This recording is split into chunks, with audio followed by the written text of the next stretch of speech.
Alright, so today we need to make another 2-speed transmission. Now the way I made this one is it has a 3/4 axle. And the way we need to make this one now is we need to make this one have a 1-inch axle. Now, first thing we need to do is we need to take this plate steel that I already cut up into a semi-circular shape. We need to chuck this in the lathe and then turn it down to the proper size.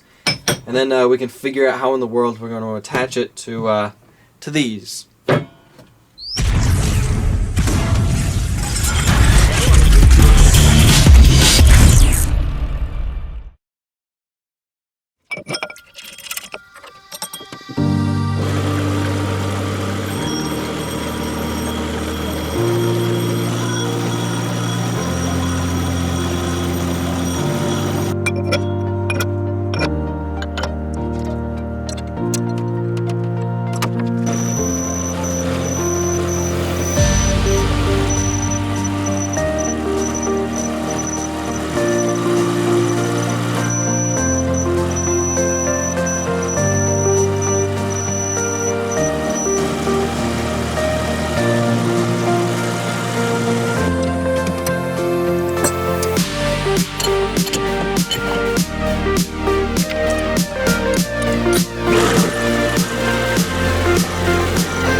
Alright, so I finally finished turning all the pieces that we need.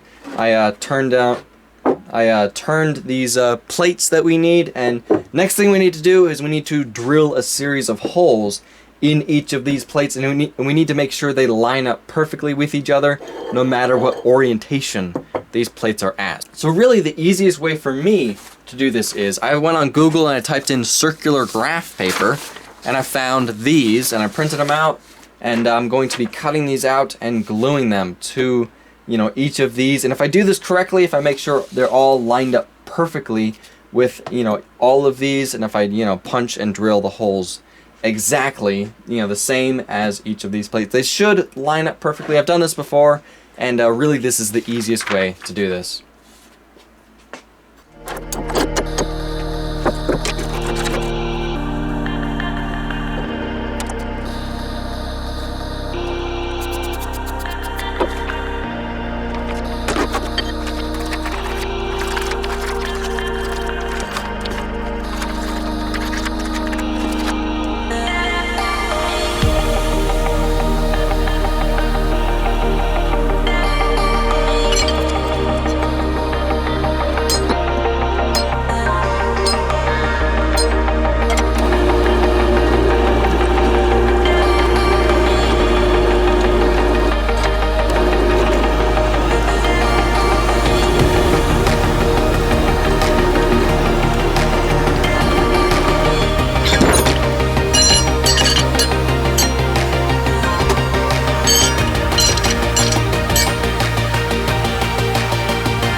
Alright, so we got these pieces welded up. These are the output sprockets. And next thing we need to do to these pieces is we need to mill slots in between every other hole to make it much easier to engage with the clutch dogs. So the only way I have to mill slots is I don't have a mill, therefore I'm going to be using my drill press. Now, you're really not supposed to use a drill press for a mill, but the way I do it, it kind of works. I mean, it chatters a lot, but it at least gets the job done. So the way I'm doing it is I'm feeding it in, you know, side to side by hand, and I'm feeding it down by hand, and doing that makes it to where it doesn't, you know, chatter that much, and there's not that much binding up. If it does bind up, then I just, you know, quickly push up on there, and it just, you know, stops it from binding up. So now these are 1/2-inch holes, and we need to, you know, mill slots that are slightly bigger than 1/2 inch to allow a little bit of play, you know, so therefore it's a lot easier to engage with this. And I have a 1/2 inch mill end bit, but that's way too big for this little drill press. My drill press does not, you know, work that well with a 1/2 inch drill bit, or with a 1/2 inch end mill bit. So I have in here a 1/4 inch mill end bit, and this is just small enough to where I can, you know, do this without having that much chatter. So it's going to take a very long time to do this. So plus I have to do 2 of them, and you know, basically I'm having to mill 6 slots, or actually 12, because I'm not able to use a full bit that I need to do. I need to mill, you know, half of it through the whole thing, then move it over a little bit, mill the inside, move it over again, mill the outside, and then swap it out and do it to the next one. So this is going to take a while. I'm not going to record everything just because that'd be way too long, so I'm just going to show the basics.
Alright, so here it is. It's all assembled, it's all working, and it's all perfect. Now, if you're wondering how all this works, I'm going to try and describe it the best way I can, so bear with me.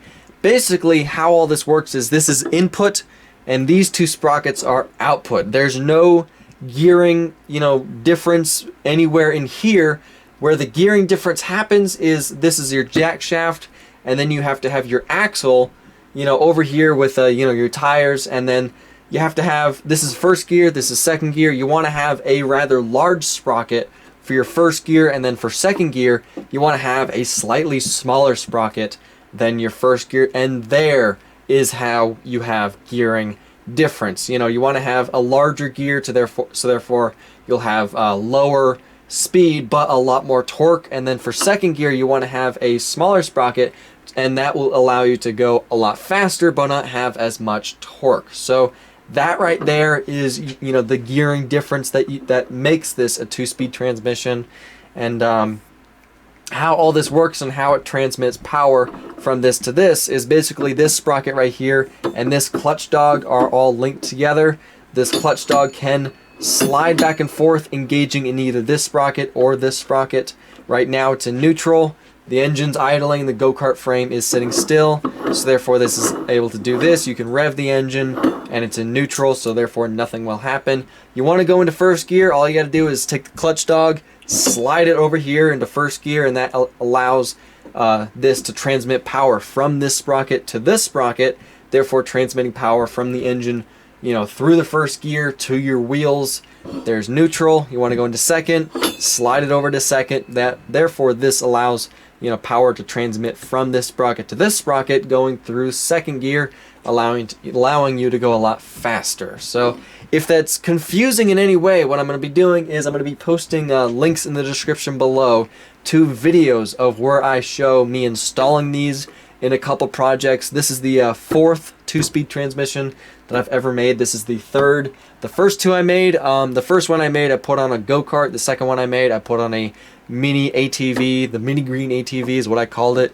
And I'll be posting links in the description below to those videos where you can see me installing it in those projects, and also videos of me going, you know, taking them up the road and showing you how these work. So if you're still confused about how all this works, go check out those videos, and hopefully that will clarify how this setup works. So yeah, this is now ready to install on the go-kart that I've been building. Now I built this for that go-kart. Originally I had built this 2-speed transmission for that go-kart, but I'm using a 420cc Predator engine, and after looking at the size of that engine, I was pretty sure that, you know, this 3/4 axle would not be able to withstand the kind of torque that a 420cc Predator engine will be able to produce. So that is why I built this much beefier, much bigger 2-speed transmission. And the reason I decided to make a video out of making this is because last time I made a video about making a 2-speed transmission, it got way more popular than I ever thought it would. And I was kind of ashamed because I didn't really say anything in the video. I didn't describe anything. It was more just a video of time lapse of me just, you know, building it. And I'm kind of ashamed of it just because I didn't explain anything. So that is why I'm making this video. I'm going into more, you know, detail on how I made this, and I'm more going into detail explaining how everything works. So yeah, this is now ready to install on that go-kart, but for now I'm gonna have to end the video here. Thank you for watching. Subscribe and have a nice day.